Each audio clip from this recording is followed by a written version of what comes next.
Hello everyone, দেখো প্রত্যেক দিনের মতনই কিন্তু চলে যাচ্ছিলাম আজ টিউশন। আজ সকাল সকালে ছিল ঘাটালে টিউশন, সেই জন্য দেখো চলে যাচ্ছিলাম। তো এখানে একটা বান্ধবীর জন্য দাঁড়িয়েছিলাম, তো তারপরেই দেখি বান্ধবী চলে আসলো। তো তারপরে আমরা চলে যাচ্ছিলাম। তো আমরা ঘাটাল যেতে গেলে আমরা বাড়ির একটা পাশে শর্টকাট রাস্তা, সেখান দিয়ে যেতাম, কিন্তু নদীর বাঁধ ভাঙার জন্য সেখান দিয়ে যেতে পারিনি, আমাদের বেলতলা দিয়ে ঘুরে ঘুরে যেতে হয়। সেই জন্য দেখো বেলতলা দিয়ে আমরা ঘুরে ঘুরে যাওয়ার জন্য অন্য রাস্তাতে যাচ্ছিলাম আজ কলেজ। তো বেলতলা আমাদের বাড়ি থেকে অনেকটাই দূর, প্রায় 1 ঘন্টার রাস্তা। তো আজ তো প্রচুরই কষ্ট হবে, কারণ 1 ঘন্টা সাইকেল করে যেতে হবে, তারপরে আমাদের বেলতলা পড়বে, সেখান থেকে আবার বাসে যেতে হবে। তারপরেই দেখো দুজন মিলে গল্প করতে করতে চলে আসছিলাম কলমিজোরের পোলকে। এটা হচ্ছে আমাদের কলমিজোরের পোল। আমি কিন্তু বেশি এখানকে আসি না, তাই সেরকম জায়গাগুলো চিনি না। আমার বান্ধবীই বলছিল এটা নাকি কলমিজোর।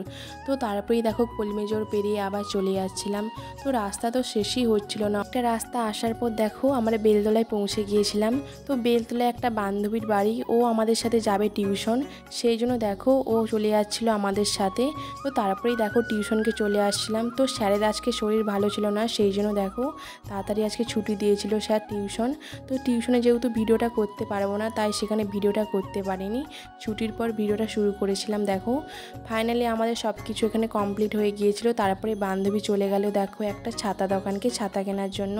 তো ছাতা কেনার পর চলে আসলাম দেখো কলেজের আমরা কেকেন মোড়কে, এখানে কিছু খাওয়ার জন্য। তো এখানে নিয়েছিলাম দেখো আমরা এই খাবারটা ফার্স্ট খাচ্ছিলাম। তারপরে দেখো খাওয়া দাওয়ার পরেই চলে আসছিলাম আমরা কলেজকে। তো কলেজে এসে দেখি কলেজে কাজ চলছে, এখানে রং করা চলছে। তো কলেজে যেহেতু ক্লাস রয়েছে তাই চলে আসছিলাম। কলেজেও রয়েছে রেজিস্ট্রেশন, সেই জন্য দেখো সবাই চলে গিয়েছে রেজিস্ট্রেশনের জন্য। তো আমার রেজিস্ট্রেশন হয়ে গিয়েছে, তাই জন্য আমি এখানে বসে রয়েছি। তো সবাই চলে গিয়েছে, তো একা বসে নেই, দেখো আমার একটা বন্ধু রয়েছে। হাই দেখো, দেখতে পাচ্ছ একটা বন্ধু, হাই যে ওটা এখন আমার বন্ধু, আর কেউ নেই। দেখো গোটা ক্লাস ফাঁকা, একদম ফিজিওলজি ডিপার্টমেন্টে কেউ নেই। তো কী করবো, বন্ধুর সাথে এখন বসে রয়েছে, ওরা গিয়েছে রেজিস্ট্রেশনের জন্য। তারপর বান্ধবী চলে আসলো, আসার পরেই দেখো আমাকে একটা মৌসুমি দিল, বললো এটা কাট, কিন্তু কাটার জন্য কিছুই আনেনি। সেই জন্য দেখো আমি মজা করার জন্য কঙ্কালটাকে বলছিলাম এটা কাটার জন্য। তো এখানে বান্ধবী দেখো চামচ দিয়েই মৌসুমি কাটতে বসেছে, তো মৌসুমি কাটার জন্য কিছুই আনেননি। তারপরে দেখো আমাদের অবস্থা কেমন করে কাটালাম আমরা দুজন মিলে। ফাইনালি দেখো এইভাবে কাটতে পেরেছি এই চামচটা দিয়ে।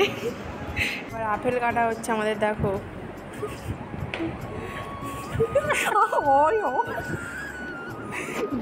গেল আর ঘুরাস না। দেখো এখানে মৌসুমি কাটতে গিয়ে তো মৌসুমিটা খাওয়া হয়ে গিয়েছিল, তারপরে একটা আপেল কাটতে গিয়ে পড়ে গেল। তোমরা ভাবছো হয়তো আপেলটা গুঁড়িয়ে খেয়েছি, কিন্তু না, আপেলটা গুঁড়িয়ে আমরা ফেলে দিয়েছি। তো তারপরে এখানে দেখো আমরা চলে আসছিলাম ঘুগনি খেতে। তো ঘুগনি খাওয়ার পর চলে আসলাম পুরো বাস স্ট্যান্ডকে বাস ধরার জন্য। তোমরা হয়তো অনেকেই ভাববে যে শুধু কি খাওয়া দাওয়ার জন্য আমরা গিয়েছিলাম আজকে কলেজ, আসলে তা না।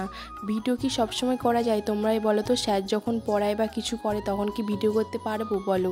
তাই তখন ভিডিও করতে পারিনি, যতটুকু পাচ্ছি আমি ভিডিওগুলো করে রেখেছি। আর সত্যি বলতে স্যার যখন ক্লাসে থাকে সত্যি আমি ভিডিও করি না, স্যার যখন ক্লাস করার পর চলে যায় তারপরে আমি ভিডিওগুলো করে রাখি। তারপর দেখো বাসে করে চলে আসলাম বেলতলা। তো বেলতলা থেকে আবার বাড়ি যেতে হবে সাইকেল করে, সেই জন্য দেখো এখানে দই মিষ্টি সব খেয়ে নিচ্ছিলাম, কারণ খুব খিদে পাচ্ছিল। তারপর আবার চলে যাচ্ছিলাম দুজনে বাড়ি গল্প করতে করতে। তো আজকের দিনটা এভাবেই আমাদের কাটলো। তোমাদের কেমন লাগলো জানাবে।